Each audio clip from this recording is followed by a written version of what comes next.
ahí veo la cocina de Elmer. Hola, ¿cómo estás? Bien, bien. ¿Cómo anda, Sheila? ¿Todo bien? Bueno, gracias por aceptar a estar acá. Hoy sábado, es igual sábado 4 de la tarde en Canadá, estás ahora, ¿no? Sí, en Toronto. Sí, qué bien. ¿Cómo está todo por allá con todo esto de la pandemia y toda la locura esta? Bastante controlado, sí. Aunque la semana pasada hubo un par de incidentes en un parque mucha gente salieron, miles de personas salieron al parque, parecía una fiesta, un concierto de rock. Sí, Pero en general bastante, sí, bastante controlado. Y el gobierno se ha portado muy bien. Se ha portado, no tenemos quejas vaya, de la parte política, de izquierda a derecha, todo el mundo se ha portado. claro, tomaron acción Sí, ahí enseguida y lo tienen bastante controlado por suerte entonces. sí, sí, le han dado, o sea, apoyo al pueblo, de todo tipo de apoyo, o sea, se han ocupado del asunto bien. Bueno, pues qué bien que entonces tú y tu familia están todos bien por allá. Gracias. Oye, estoy súper emocionada porque todos los invitados que había tenido anteriormente, obviamente son increíbles músicos, pero todos iban un poco por la vertiente del jazz y la música tradicional cubana. Y hoy tengo un guitarrista eléctrico cubano que de pronto llevó todo eso a la guitarra eléctrica, que digamos es un instrumento poco convencional de eso. Entonces, quería empezar un poco hablando sobre esto. ¿Cómo decides? Porque en Cuba las instituciones son de música clásica y todo el mundo empieza con instrumentos como la guitarra clásica, perdón, que creo que fue tu caso, ¿no? ¿Cómo llega de pronto Ujú. este Elmer a la guitarra eléctrica? El asunto es que desde chiquito, desde que estaba, yo soy de Santi Espíritu, y Sí. desde que estudiaba nivel elemental allá, me acuerdo que estaba en primer año, y aparte de lo clásico, teníamos como un grupito que los profesores armaron con nosotros, los niños, y tocábamos música popular, y cuando aquello yo era el que cantaba en el grupo. Y me acuerdo la primera vez que vi delante de mí una guitarra eléctrica, ¿no? Yo estaba estudiando clásico y era una guitarra de estos modelos flecha de estos, ¿sí? Ajá. Una guitarra rusa.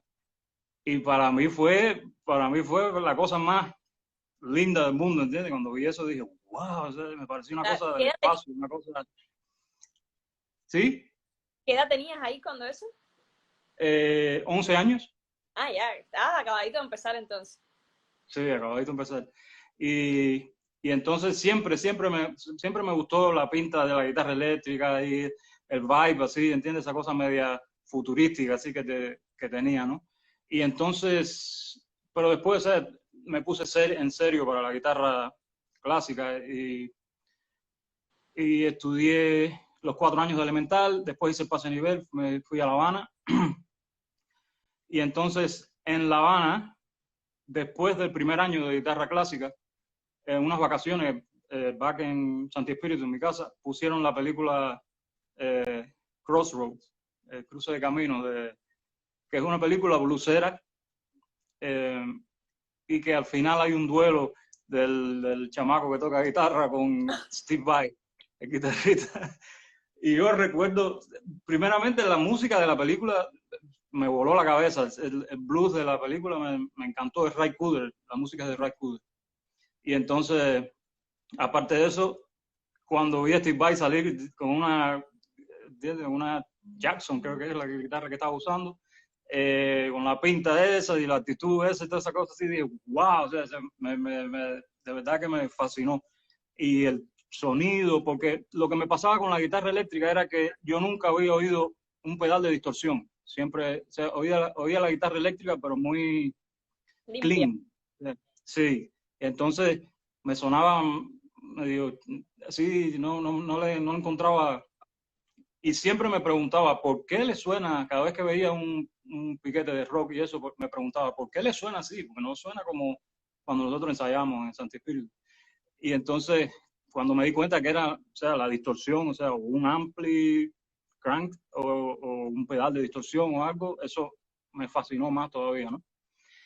Entonces, a partir del segundo año de la ENA, más o menos, ahí fue que empecé a ponerme para la guitarra eléctrica. con otro amigo, con Norberto Rodríguez, tremendo guitarrista cubano. Sí. Y teníamos un dúo, y después de ese dúo yo empecé a tocar, bueno, con Estado de Ánimo y esta gente, pero de segundo año a cuarto año fue que empecé ya a ponerme para la guitarra eléctrica y a aprender las escalas y a trabajar con tonos y ese tipo de cosas. Siempre me fascinó. Ya a partir del segundo año ya como que decidí que ese iba a ser el camino. En primer año todavía pensaba que iba a ser guitarrista clásico. Pero Claro, ya en ese momento, de la ENA. en la ENA, sí. Sí, claro, porque la ENA, el nivel medio es un poco donde ya uno decide el camino y el estilo que uno quiere ya tomar. Por los amigos, Sí, por el medio, porque ya tienes la madurez de escuchar otro tipo de música. Yo creo que ahí es donde un sí, poco todo el mundo se define, ¿no? sí. Y por ejemplo, yo recuerdo, justo en segundo año, Estado de Ánimo ensayaba en la ENA. Y Amé Barroso, hijo, era el guitarrista en aquella época. Y era el ídolo de nosotros, o sea, de nosotros los chamacos así, él era el ídolo de nosotros porque era el que veíamos cerca a nosotros, con influencias de guitarristas que nosotros escuchábamos también y ya lo veíamos tocar de esa manera, ¿entiendes? Con un tono más moderno, con una... Chicoy era otro que nosotros íbamos a ver a los conciertos. eh, y, pero sí, en esa época fue que ya se decidí, ¿entiendes? Como uno, como dice, se define ya, ok, esto es lo que voy a hacer. Apuesto por esto. Claro.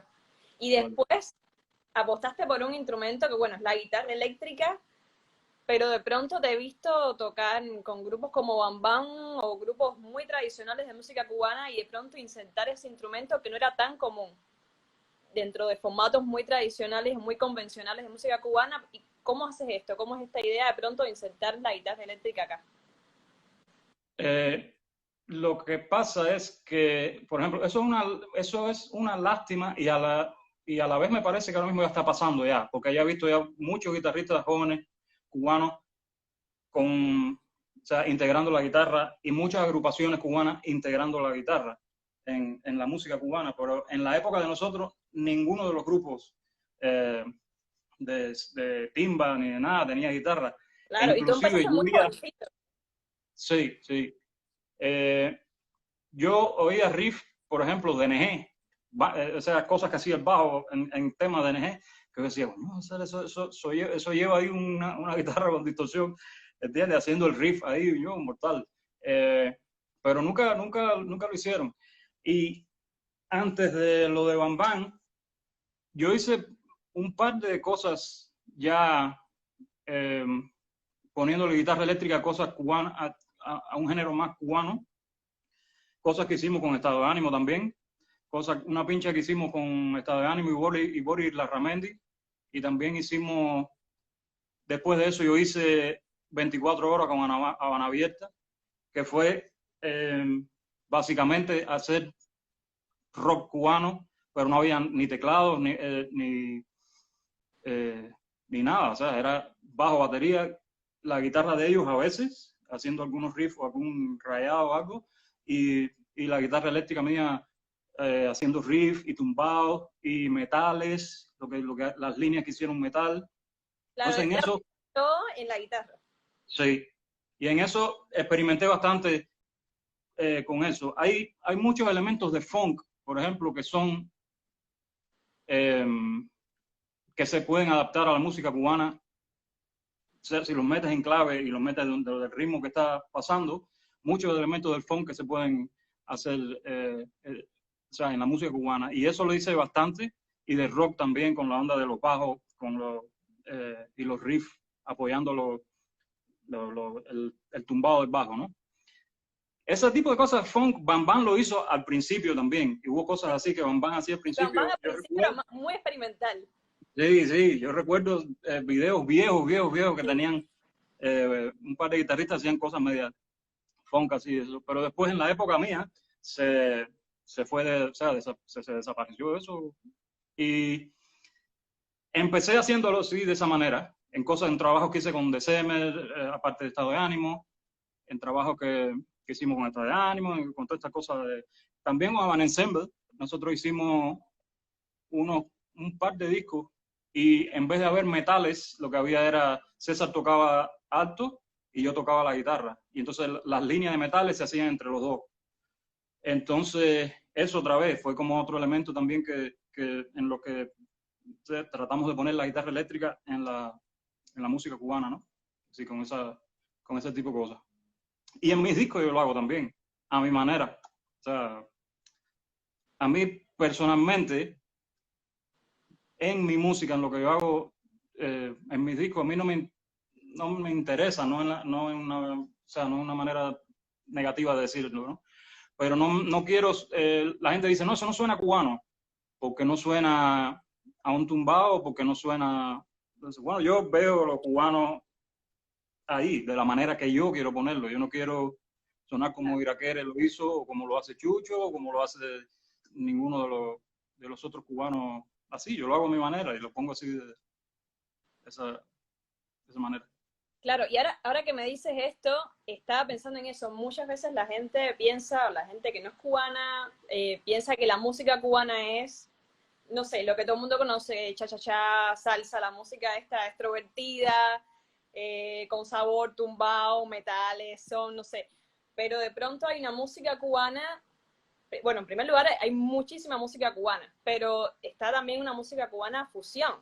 Y está de pronto lo que me decías, el rock cubano, o con influencia de un blues o de un funk. Pero de pronto eso, no sé, en los 90, ¿cómo fue apostar por esa música? ¿Les era complicado, te era complicado tocar, buscar, no sé, espacios públicos? ¿Cómo era esto? Complicado, era súper complicado porque era periodo especial en el peak. Sé que fue heavy, pero o sea, no había ni comida, no había nada. Para colmo, yo me gradué con 18 años y empecé a trabajar con Santiago Feliu y Estado de Ánimo. El año siguiente, yo no tenía ni dónde vivir en La Habana. Entonces yo viví escondido en La ENA por un año. Explícame esa parte un momento, ¿cómo que escondido? Eso fue tremenda aventura por un año entero, porque mi hermano Kiki Ferrer, tremendo baterista, sí. Él todavía estaba en la ENA y yo me había acabado de graduar y no tenía dónde quedarme en La Habana y no quería ir a Santi Espíritu porque, o sea, si me iba a Santi Espíritu sabía que ese no era el camino que yo quería tomar.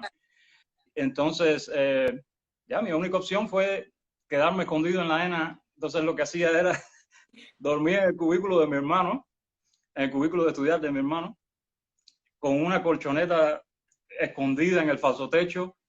La sacaba todas las noches, todas las noches, dormía ahí, todos los días, al otro día por la mañana tenía que despertarme bien temprano, antes de que vinieran los guardias y todo ese tipo de cosas. Te iba a preguntar, los guardias, el pase, no nada.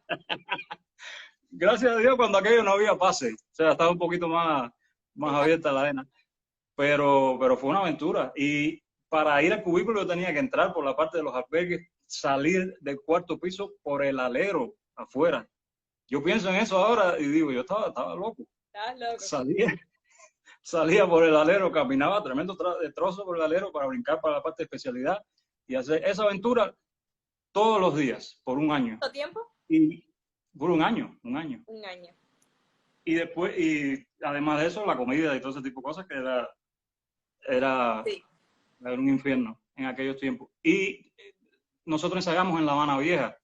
Entonces íbamos en bicicleta desde Playa hasta La Habana Vieja. Eso era con Estado de Ánimo.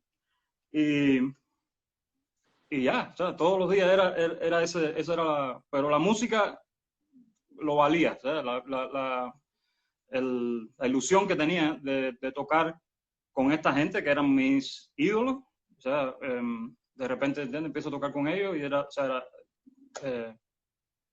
valía la pena todo eso, ¿no? Entonces, volviendo a la pregunta que me decías de si fue fuerte, nosotros en ese tiempo acompañábamos a Santiago Feliu, como siempre, Estado de Ánimo siempre acompañó a Santiago. Y entonces por esa parte tocábamos con Santiago en teatro, en grandes teatros, hacíamos cosas interesantes con estado de ánimo. Al principio tocábamos en donde ensayábamos también, que era en la casona de La Habana Vieja, no recuerdo el nombre, tenía otro nombre, pero Sí, entonces ahí todo el mundo mismo, igual la conoce, la casa en La Habana Vieja, sí.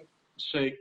Y entonces tocábamos, teníamos un patio grande y ahí mismo donde ensayábamos, hacíamos conciertos. Y venía gente, venía una pila de gente. Y el público de estado de ánimo fue creciendo y después empezamos a hacer una pila de conciertos en teatro.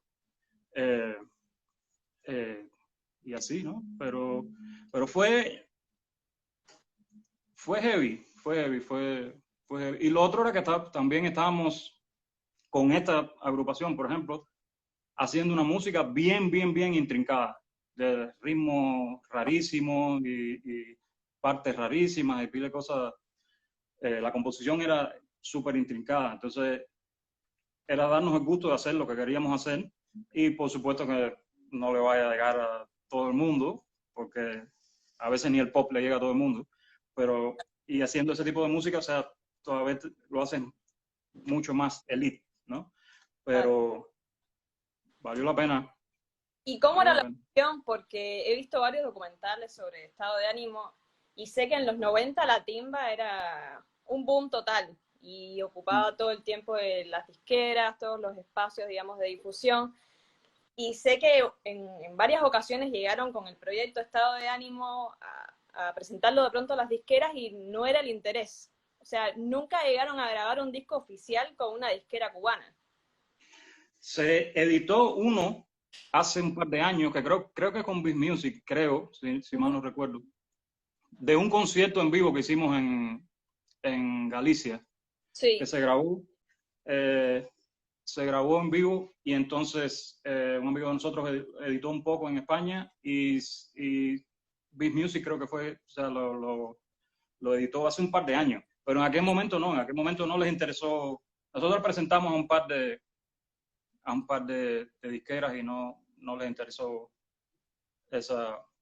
Pero bueno, también, o sea, los 90, tremenda crisis, una pila de cosas, el boom también de la salsa, o sea, todo eso es lo que estaba pasando.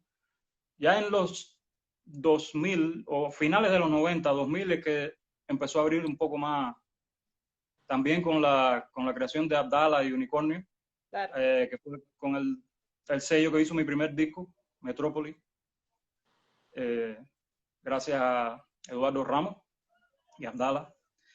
Y a Mendiola le tengo que agradecer también porque ella fue la que me dijo que, o sea, preséntalo ahí, que esa gente, o sea, son más abiertos y más, un poquito más artísticos que otras disqueras cubanas. Y Claro. ya, ya. Y O Estado sea, de Ánimo te abrió también a ti como compositor, como arreglista, de temas bastante complicados. sí. De ¿Cómo, hecho, cómo es el proceso cuando, bueno, cuando componías estos temas y cuál es la diferencia, por ejemplo, cuando los compones ahora? ¿Qué ha cambiado? ¿Cuál ha sido la evolución tuya como compositor de ese estado de ánimo a este ahora? el primer tema que hice en estado de ánimo, creo que es el tema más raro que yo he hecho en mi vida normal. Se llama El mueble de Bebita, Sí, que es porque cuando en mi casa en Santi Espíritu había un mueble para los discos que le decían así, desde que yo era chiquito le decían el mueble de Bebita. Y parece que es que Bebita, algún familiar, se lo dio a mi abuela o algo y se llama así. ya. Siempre le dijeron al mueble así, el mueble de Bebita. Y entonces como era donde ponían toda la música, había ido todo tipo de música, desde la música que yo ponía, mi hermana, mi hermano, mi mamá, de todo el mundo. Entonces le puse ese tema así, el mueble de Bebita. Y era un tema súper intrincado, porque yo lo que hice con ese tema fue nada más dejar mi mente ir a cualquier idea que fuera una tras de la otra. Y entonces, en aquel tiempo estábamos experimentando mucho con desplazando ritmos. El que empezó con esa idea fue Robertico que casé, que era tomar un loop de un ritmo o algo y desplazar el primer tiempo y ponerlo en el segundo y después pasarlo y ponerlo en el tercero, cambiar los acentos de todo. Había otro tema que hizo él que se llamaba Poliscandú, que era Sí, nada más percusiones. todo percusión, sí. Sí. era, o sea, con ese tipo de cosas también, y de Semer hizo cosas así también, de desplazando. Entonces, en aquel momento nadie estaba haciendo nada así, con ese tipo de, De locura, dilo, sí. sí, sí, de armazón, Claro, así, no, nadie estaba, sí. Y entonces, después empecé a organizar un poco más cómo eh, componer diferentes tipos de cosas también. Después también empecé a tocar con otros grupos, con otros cantautores, con otra gente, y escuchar otro tipo de música también. Y entonces empecé a hacer unas cosas más funk, entonces ponerle un poco más de funk a esto. Y aunque siempre yo he tenido la cosa de mezclar pila de música, porque todas esas músicas me encantan. O sea, ahora organizo la cosa mucho más. O sea, en el último disco, por ejemplo, mi gol en el último disco fue eh, que, que me tocara a mí. Si el tema no me estaba haciendo, o sea, con el último disco es primera vez que yo siento que yo me he erizado con temas míos. A mí nunca me había pasado eso con temas míos. Me claro. pasa muchísimo con otros temas, pero no con temas míos. Entonces, como que hice eso, ¿no? Organizar un poco más la cosa y buscar más o sea, centrar más la idea en cualquier cosa que sea lo que yo quiera decir o sentir en ese momento, ¿no? Entonces, organizar todo eso más. También porque hice mucha música de sesión en Cuba y también aprendí de estructuras, de diferentes compositores, de diferentes arreglistas. Trabajé mucho con Ceruto, Juan Manuel Ceruto. Entonces, la estructura de arreglos, de empezar a trabajar con músicos que tenían estructuras de arreglos diferentes, que organizaban los temas de otra manera, o sea, como que le da un orden y un concepto a todo también. Y al final vas haciendo el tuyo, ¿no? Vas haciendo el Claro, tuyo con todo esto que vas tomando de todos lados. claro. ¿Y cuánto de cubano tiene lo que haces? Tu lenguaje, cuando improvisas, tus composiciones. ¿Cuánto sientes que hay de Cuba en lo que haces? Yo siento que hay bastante. Yo siento que hay bastante. A mí a veces no me molesta, pero cuando un par de veces en mi carrera la gente me ha dicho, sí, pero eso que tú haces no es cubano. Y entonces, ¿sabes? Mi respuesta es esa. Yo no quiero sonar a Chucho Iraquere, yo no quiero sonar a, ¿entiendes? A nada de las otras cosas que se han hecho. Yo pongo elementos de esos cubanos a mi manera, ahí. A mí me encanta el funk, me encanta el rock, me encanta el jazz, me encanta todo ese tipo de cosas. Y me encanta la música cubana también. Y lo siento a mi manera y lo pongo a mi manera. A la hora de improvisar, lo cómico es que, por ejemplo, hay gente de aquí, músicos de aquí, los que saben, que me dicen, tú suenas cubano. O sea, por ejemplo, lo, los de jazz, por ejemplo, siempre les llama la atención el ritmo con el que yo toco, o esa misma cosa de desplazar las cosas, o yo uso una pila de cestas también cuando improviso y cuando compongo también, que eso es de trova, eso es Sí, total. trova tradicional y ese tipo de cosas. Eh, entonces, yo sí uso miles de elementos en mi composición y a la hora de tocar cubano, lo que a mi manera, o sea, yo no lo quiero hacer Claro, es de que has otra. creado tu lenguaje y yo siento que eso de hecho es válido y es mucho más válido que imitar.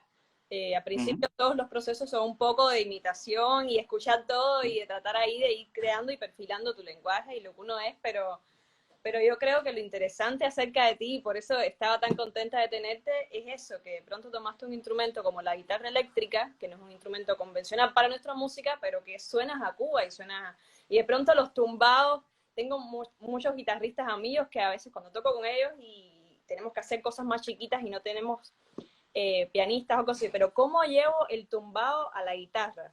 O sea, y te lo pregunto de hecho como un consejo para ellos, porque son músicos que no son cubanos, pero de pronto quieren incursionar un poco en esto.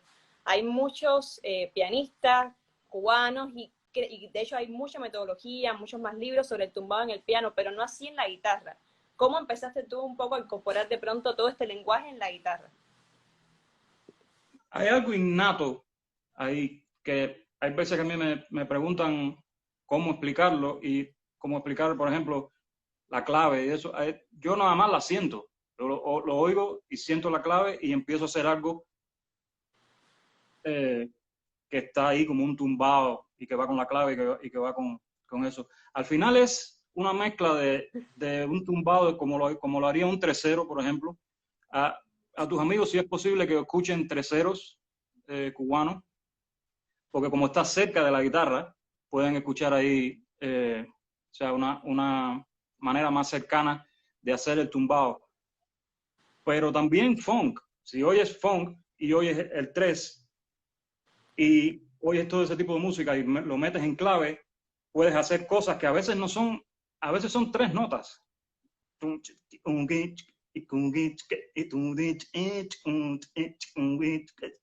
A veces son 3 notas nada más. No tienes ni que... Y se lleva todo eso caminando. O sea, con un bajo, un bongo y uno haciendo 3 notas o 4 y moviéndola. Ya o sea, a veces no tiene que ser súper complicado ni nada de eso.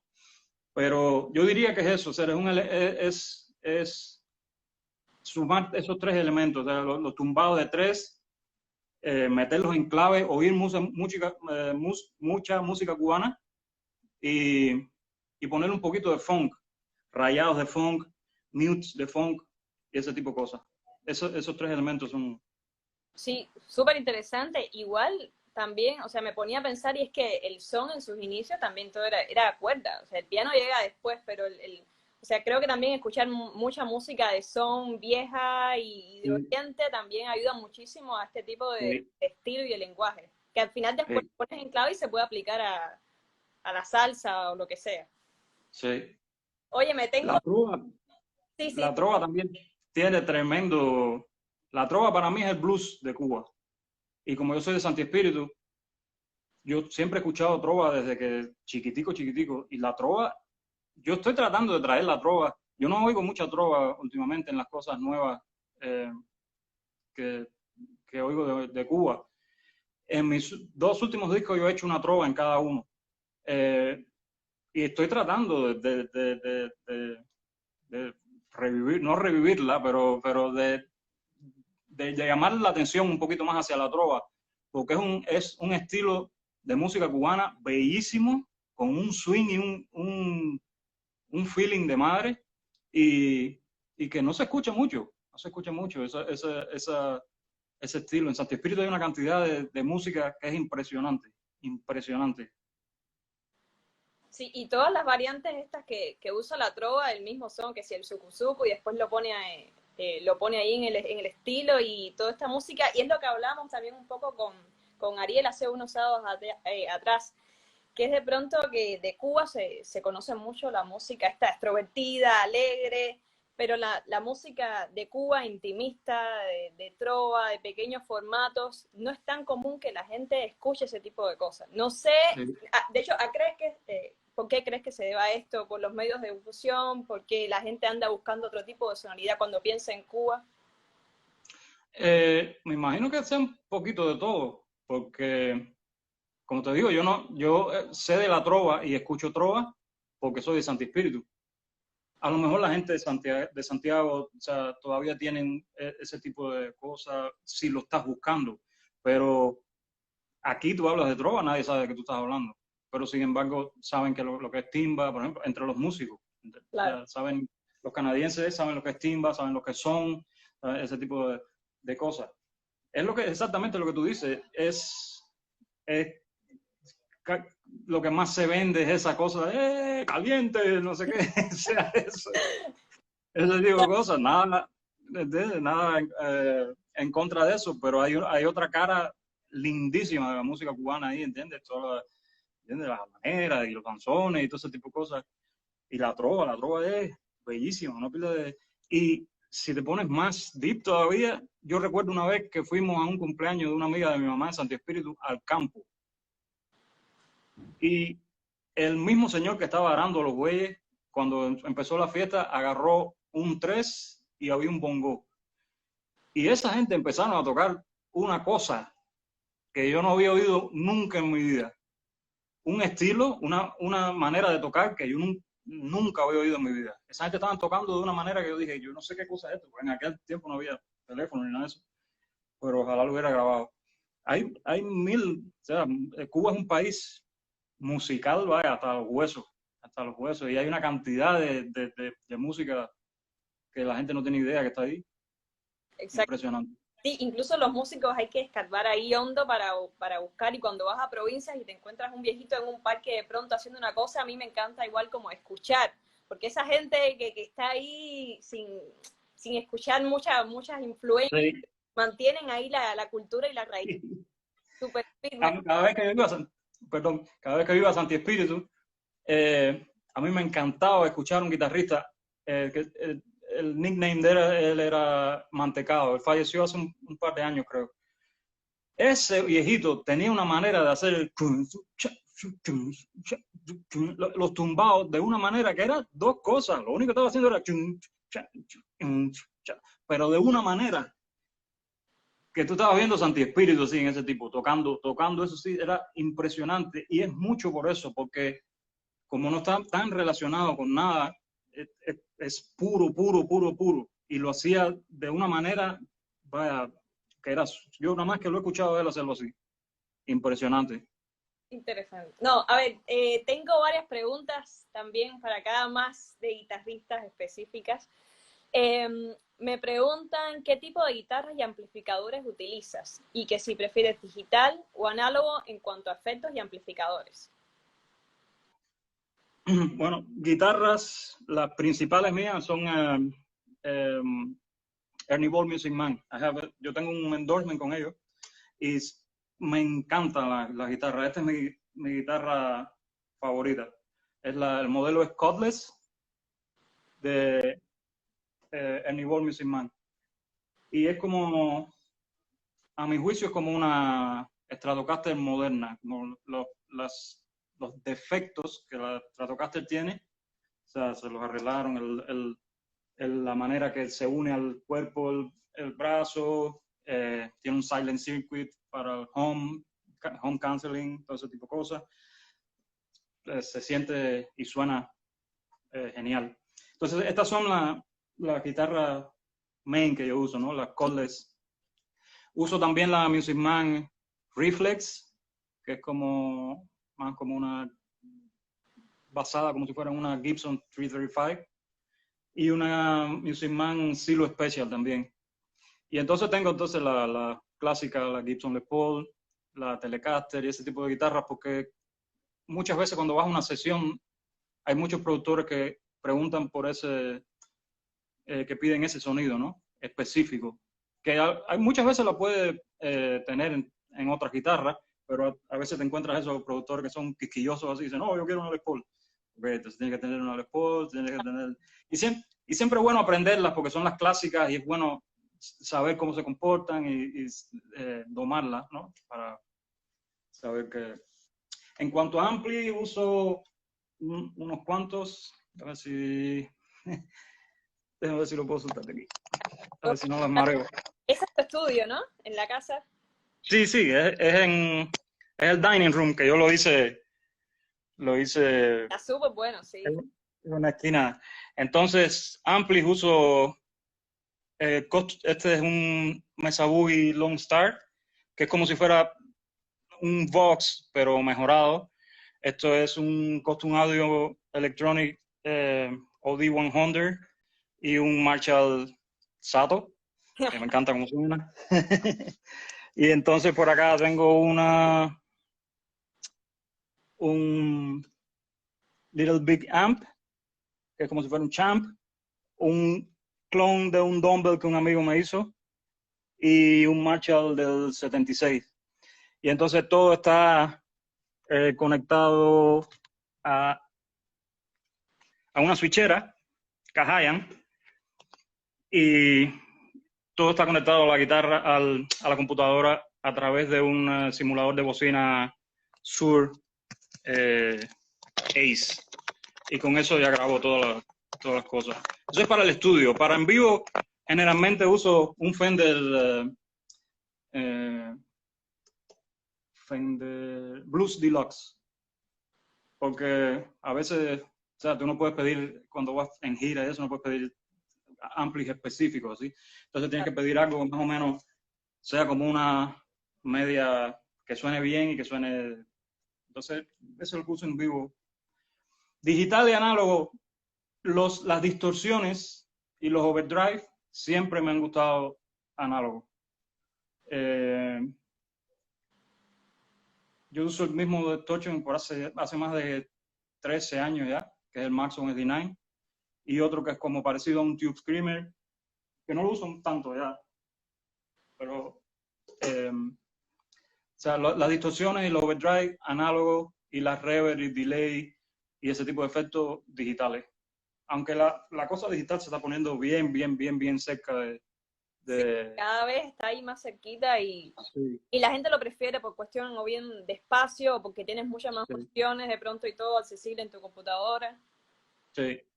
Cuando yo grabé el disco, o sea, todas las bocinas que usé fueron virtuales. O sea, los amplis sí son de verdad de bombillo, todos los amplis son de válvula. Pero las bocinas entraba un Reactive Low de Sur y de ahí las usaba. Hay un plugin nuevo de una compañía que se llama Get Good Drums, GGD, que se llama Capsila, como si fuera Godzilla, pero Capsila. Y hasta ahora es el mejor que suena de los que yo he probado. Que suena bien cerca de la verdad. Y es simple también porque son como varios canales que mezclas una bocina o la otra. Porque hay veces que te pierdes demasiado en demasiadas opciones. Claro. Hoy en día te dan un paquete que tiene 500 bocinas con 500 micros. Es un momento que es demasiado. Y no terminas ahí como de saber bien una y porque tienes tantas opciones que te vuelves loco, sí. Sí. Oye, perfecto. Tengo otra por acá. Eh, dice, ¿cómo conseguiste un endorsement con Music Man? ¿Y qué modelo usas exactamente? Bueno, ahí igual estuviste hablando un poco, pero ¿cómo es la cuestión del endorsement? ¿Cómo es que se consigue? Yo les escribí, o sea, todas las compañías tienen un Artist Relation link en el website y yo les escribimos desde Cuba. Eh, Cuando aquello estaba, o sea, ya viniendo aquí a Canadá bastante y girando en Canadá bastante, y les escribí, les dije que había comprado una guitarra que me había encantado. O sea, es honestamente una compañía que de verdad me encanta. O sea, no es nada más por el endorsement. Yo les escribí porque la primera guitarra que compré me mató. Y entonces ellos me dijeron, súper, mándanos videos, cosas que estás haciendo. Y ya les mandé las cosas y empezamos, eso fue en 2006, empezamos una relación de trabajo, ¿no? Y fue evolucionando y ya, gracias a Dios todavía trabajamos después de pila de años, 10 y pico de años. Sí, eso te iba a decir, ¿cuánto tiempo ya llevas ya endorsement? Una pila de años. Y son gente lindísima para trabajar. El Artist Relation, el jefe de ellos de Artist Relation es Derek Brooks y es un tipo súper mortal. Pero el dueño de la compañía, Sterling Ball, que es el hijo de Ernie Ball, es un tipo superísimo. Los hijos de él trabajan en la compañía también. O sea, es un family business todavía. Y todo el mundo lo dice, que el vibe de esa compañía es lindísimo. Y hacen unos instrumentos superísimos. Las cuerdas que hacen siempre están innovando, siempre están haciendo cosas, siempre son gente positiva y linda, así una pila. O sea, tuve tremenda suerte de que la guitarra que me mató fuera con esa compañía. Y después entonces Derek me dijo, tienes que probar esta, porque yo usé la Silo por muchos años, la Silhouette Pecha. Y cuando salió esta, Derek me dijo, tienes que probar esta, y al principio la forma no me gustó mucho. Dije, no sé, porque es un poquito offset, así. Ajá. Y dije, no sé. Y él me dijo, pruébala. Y entonces, después que la probé, la primera que tuve fue una azul que era single, me mató igual. O sea, más todavía. Porque la Silhouette tenía un par de cosas que a mí no me estaban gustando. Y y que las arreglaron en esta y le hicieron, o sea, mucho más versátil y mucho más cómoda de tocar, más light y todo.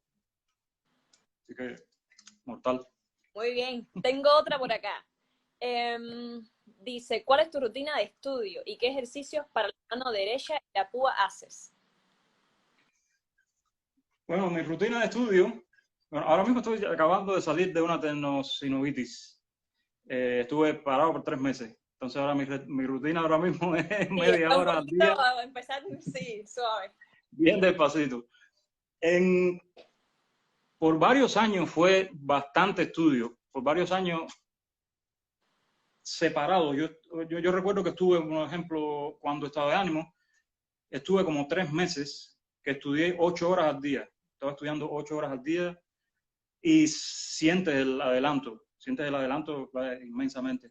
Después paré por no sé cuántos años y practicaba un poco cada día o algo así, o llameaba o me ponía a improvisar sobre una grabación o algo así.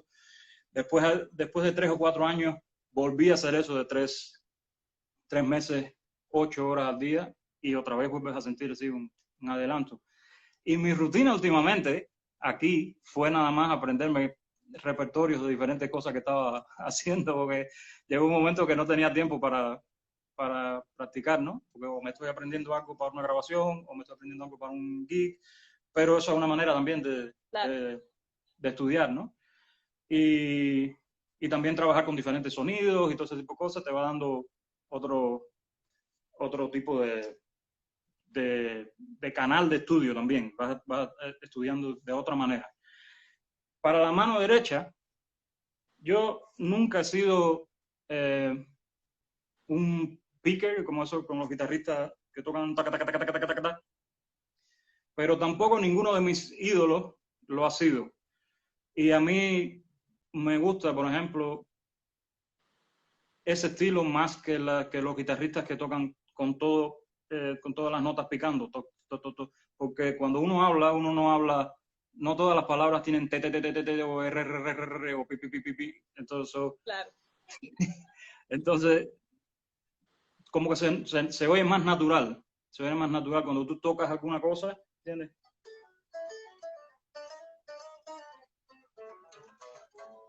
Algunas de las cosas suenan tac, tac y otras suenan. Entonces lo que hago mucho es ligar. Yo, por ejemplo, si voy a practicar una escala, en vez de, la practico así también, ¿no? O si no, lo que hago es, si puedo poner, sí. Sí, ahí te iba a decir, se puede subir. O sea, esto. Y entonces, toco nada más dos. ¿Sí?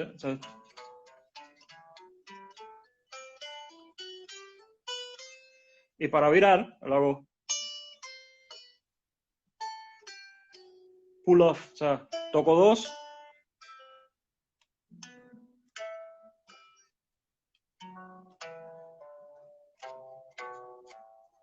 O sea, eso es un simple ejemplo, ¿no? Sí. Pero muchas cosas las hago así con pull off y hammer on, que como lo dicen o sea, en español es ligando las notas en vez de tocar todo, ta, ta, ta, ta, ta, ta, ta, ta, ta. Hay pasajes que a veces lo necesitan, ¿no? Necesitan ese ta, ta, ta, ta, ta, ta. Pero no todo el tiempo hacerlo.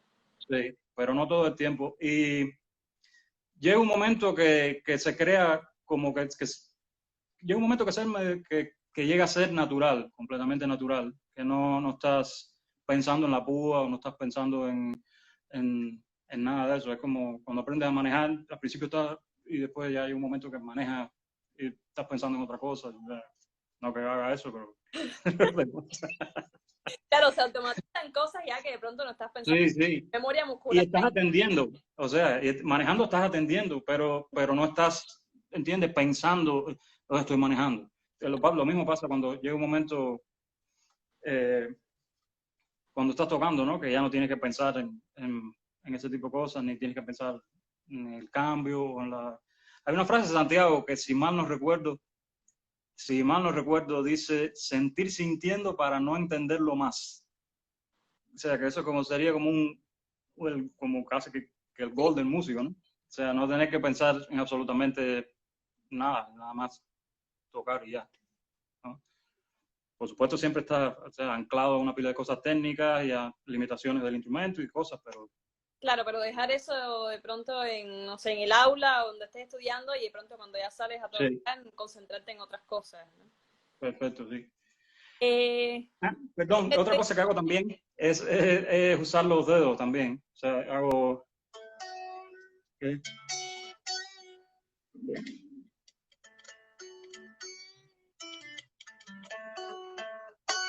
Sí, este dedo lo uso también y este también, además de la púa. Y muchas veces uso la mano nada más, con la guitarra eléctrica. y las elecciones las haces ya automática porque sabes que acá en este determinado pasaje quiero usar dedo, acá quiero usar púa o el estilo, ¿qué es lo que te da eso?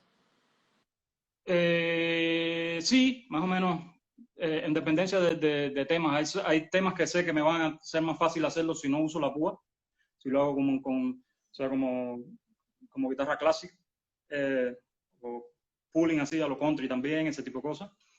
Eh, y otros temas que prefiero hacerlo con púa, por el sonido también, o porque tengo que tocar a lo mejor a la hora de improvisar, si tengo que improvisar en algún tema que es rápido, sé que me va a ser más fácil con la púa que si lo hago con los dedos. Pero si quiero buscar un tono lindo y warm, ¿me entiendes? Y ese tipo de cosas, si sueltas la púa y lo tocas con los dedos, suena 1000 veces más. Claro, el toque no más es tan natural. agresivo, tan directo ahí como con la púa. Que me Sí, imagino que también, o sea, no soy guitarrista, pero también sé que hay púas más blandas, más duras, hay un sí, montón de marcas de púas y con todos sí, diferentes efectos, ¿no? A la hora del toque de la cuerda. sí. Hay guitarristas que usan esta parte de la púa también, en vez de tocar con la parte yo no lo puedo hacer, yo no lo puedo hacer, pero hay guitarristas que usan esto y el tono dice que suena más redondo, de verdad suena más redondo, pero yo estoy muy acostumbrado a tocar así con la parte normal. Claro, Y me gusta también, me gusta. O sea, si quiero algo más redondo, uso, o sea, los dedos. los veo. Muy bien. Otras preguntas por acá. Igual fue selección, pero fueron un montón las que me hicieron. Dice que ¿cuáles han sido tus influencias musicales para desarrollar tu propio estilo? Eh, bueno, guitarrísticamente, por la parte del jazz, la santa trilogía así de mi generación fue Pat Metheny, eh, Scofield y Scott Henderson. O sea, esos tres fueron eh, como que los tres así pilares de la cosa de cuando nosotros estábamos estudiando ese tipo de... Después yo empecé a escuchar más blues y a escuchar más rock y entonces Steve Vai, por ejemplo, que los otros días escuchando un disco de él viejo me di cuenta que yo tengo más influencia de él de lo que yo pensaba y además que hoy por hoy es un gurú que es impresionante verlo hablar, es impresionante. O sea, yo fui a una clínica que él dio aquí en Cosmo Music, una tienda de aquí, y no tocó, lo único que hizo fue hablar. Y fue como ir a la iglesia, pero ir como a la super iglesia.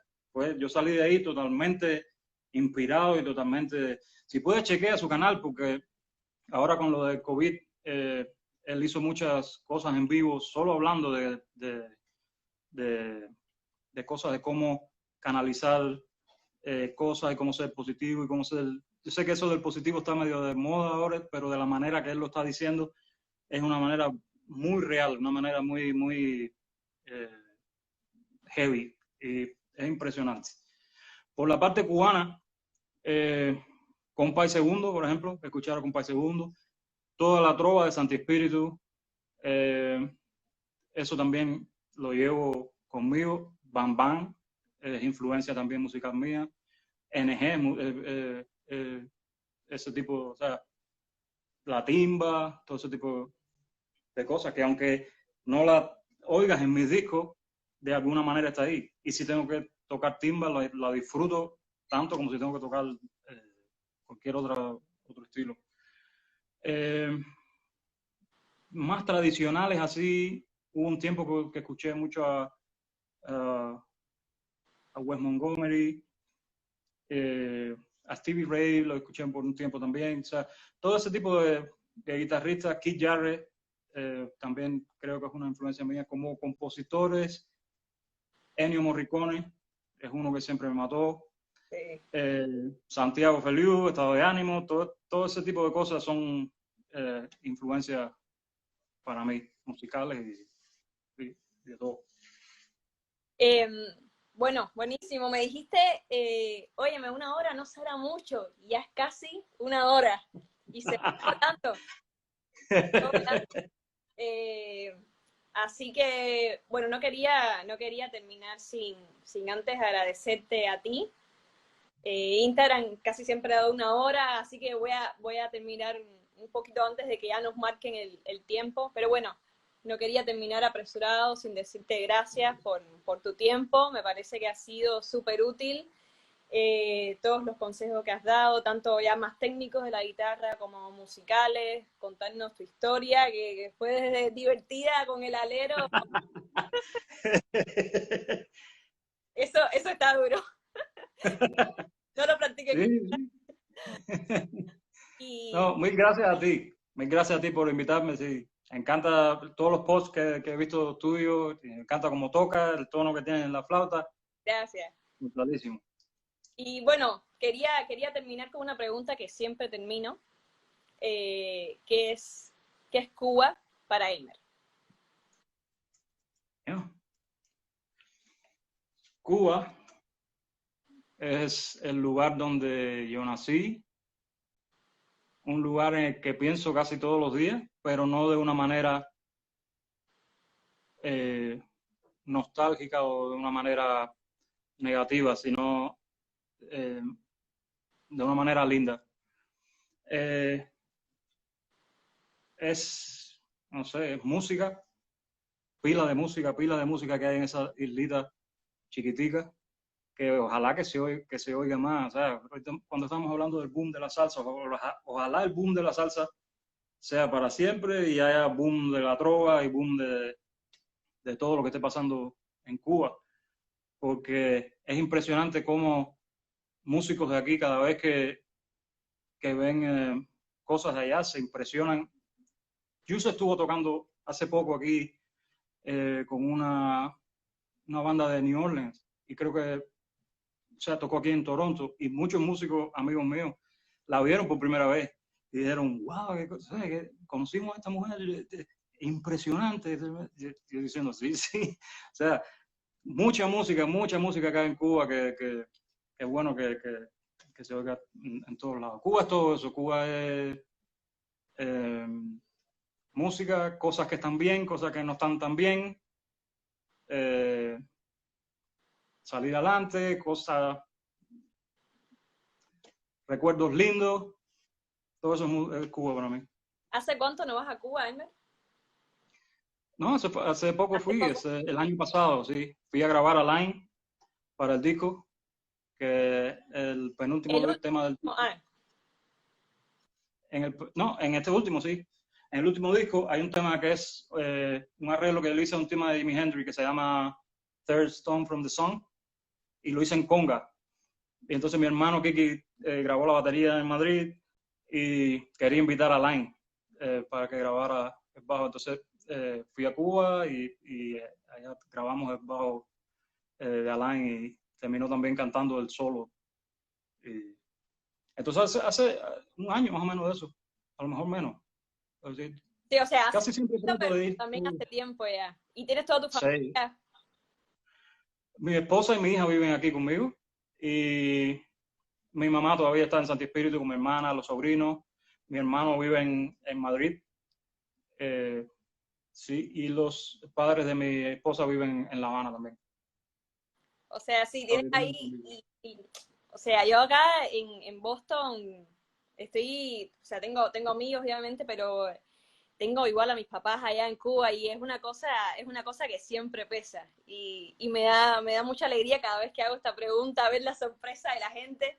Después habla y se calma, pero es como, coño, no sé, Sí, porque sí, siempre sí. son cosas Y que alan mucho. sí, sí, y una pila de sentimientos también así mezclados, así de cosas Eh, por ejemplo, la muerte de Santiago, por ejemplo, eso fue heavy, o sea, verlo desde aquí, por ejemplo. Y a la misma vez, cada vez que yo voy a Cuba, a mí me da por preguntar por él. O sea, cada vez que llego a Cuba, como pienso, yo tengo que ir a ver a Santiago, yo tengo ganas de ir a ver a Santiago. Lo mismo me pasa con familiares, o sea, con mi padre y mi abuela también. Me da ese tipo de cosas que llego a Cuba y es como, yo quiero ir a ver a esta gente, como si no hubiera pasado el tiempo, ¿no? Eh, entonces, todo ese tipo de cosas son sentimientos mezclados, pero lindos, son lindos. Sí. Bueno, Elmer, gracias de nuevo, gracias por tu tiempo, por tus consejos, por esta charla tan linda. Gracias a todos los que se conectaron, a los que hicieron miles preguntas, los que se mantienen al tanto cada sábado escuchando este espacio. Como siempre digo, creo que es un lindo momento, a pesar de toda la locura allá afuera, para conectar como músicos, como artistas y como seres humanos. Así que gracias de nuevo a ti y nos vemos el próximo sábado. A ti. Bueno, un beso grande a todos.